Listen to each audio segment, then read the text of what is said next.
السلام عليكم ورحمة الله وبركاته. اللهم صل وسلم وبارك على سيدنا محمد وعلى آله وصحبه وسلم. هعمل معاكم كشري من غير مكرونة، رز وعدس وشعرية بس. هبدأ بالبصلة اللي بتترش فوق الكشري اللي هي التقلية. رشيت عليها ملح وقلبتها، وبعدين هرش عليها معلقة دقيق، وبرضه هقلبها عشان اغلف البصلة بالدقيق. ده سر البصلة المقرمشة، عشان تبقى البصلة معايا مقرمشة ارش عليها ملح ودقيق. وده العيش الابيض اللي بيتباع برضو محمر في محلات الكشري، بيبقى طعمه جميل قوي. بيتعمل ازاي؟ سهل جدا. تفتحيه كده وتقصيه مثلثات، وبعدين بتحمريه. هو ده يعني، وبيبقى غالي قوي يعني، ليه مش عارفه. اهو. هنروح بقى نبدأ بتحمير العيش الأول. طبعا حمر العيش الأول، أسخن الزيت وأحط العيش وأحمره. أخد بالي بقى إن النار ما تبقاش عالية، تبقى متوسطة، وأقلب العيش ما سيبوش لأنه بيتحمر قوي. اهو. اديله تقلبتين كده، بص الاقيه اتحمر قوي. افضل اقلب فيه كده عشان يتحمر من ناحيتين، واطلعه كمان فاتح دهبي فاتح كده، ما غمقوش عشان يبقى طعمه حلو. ما يبقاش لما بيغمق بيبقاش طعمه حلو، يبقى لونه دهبي كده حلو. اخلص بقى تحمير العيش كله. بصي يعني حاجة سهلة جدا، بتجيبيها تقطعيها وهي هما لما بيجوا يبيعوها بيبيعوها شوية قد كده، غالي جدا ليه مش عارفة. هو عامة كل حاجة بقت غالية وبقت قليلة وبقت رديئة كمان. لما تعملي انت الحاجات دي في البيت احسن، انضف واجمل واوفر وكل حاجة.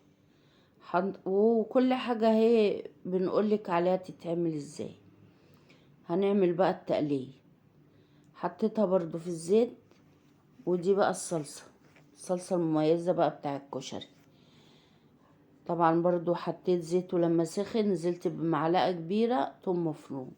حطيت بقى التوابل، فلفل وبهارات وكمون وكزبرة وبابريكا وشطة.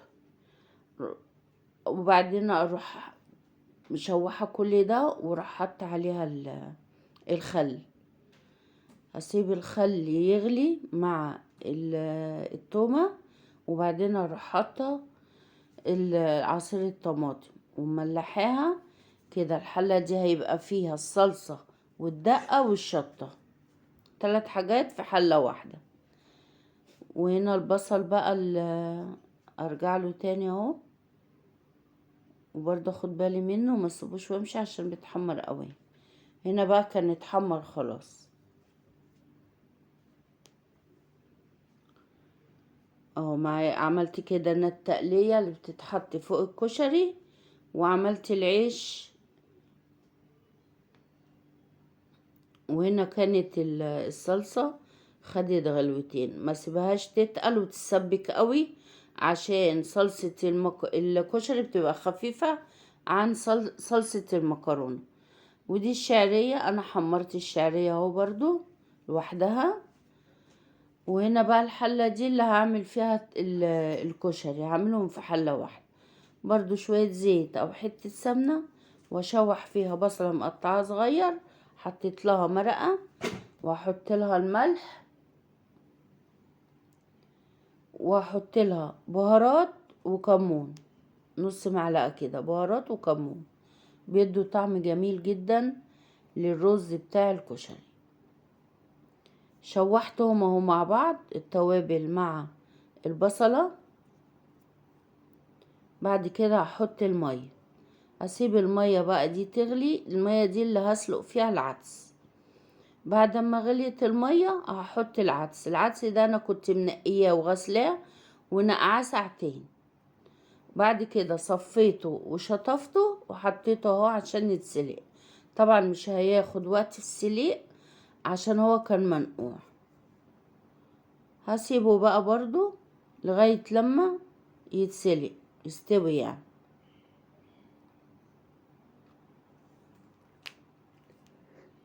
هنا بقى كان خلاص استوى.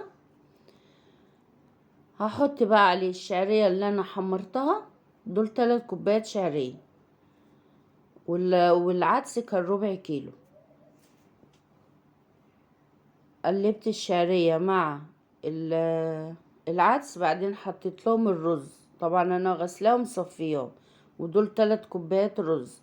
يبقى في الحلة دي حطيت فيها الاول بصلة شوحتها مع التوابل، وبعدين رحت حاطة ربع كيلو عدس يتسلق، بعد كده اروح حاطة الشعرية والرز زي ما انا بقى المقدار اللي انا عايزاه. انا عن نفسي حطيت 3 كوبايات شعرية و3 كوبايات رز، واسيبهم لغاية لما يتشربوا. وبعد ما تشربوا كده تشربوا، انقلهم على عين صغيرة واوطي عليهم يستوي. هنا كان استوى خلاص، هنا كان العدس استوى، الكشري يعني. غرفته وحطيت عليه الصلصة، وحطيت عليه البصل، وكده خلاص الطريقة خلصت وبألف هنا وشفا.